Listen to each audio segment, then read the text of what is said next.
Je pense que ma mère a vraiment découvert la magie du chant, de la musique pendant plusieurs années, pendant lesquelles elle s'occupait, elle prenait soin de sa maman, qui commençait à oublier et que voilà, à la fin, c'était très difficile même de faire des communications simples.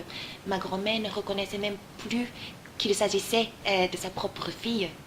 Mais les chansons que ma mère chantait petite avec sa mère, les chansons que sa mère chantait enfant, c'est, sont des seules choses qui permettaient, comment dire, c'est là où euh,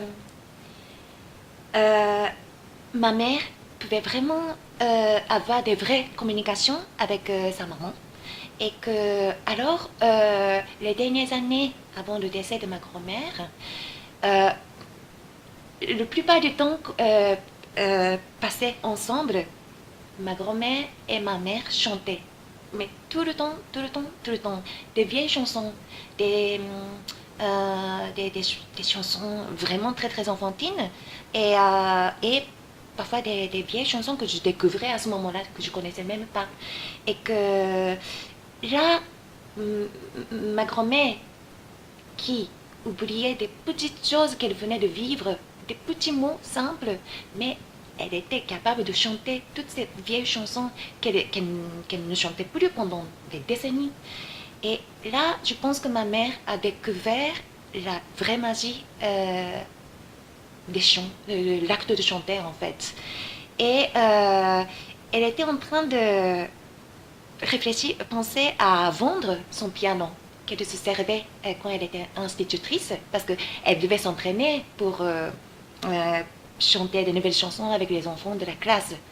Mais elle se disait que peut-être elle n'allait plus utiliser. Hein. Et donc, elle était prête de vendre son piano, qu'elle utilisait pendant des décennies en fait.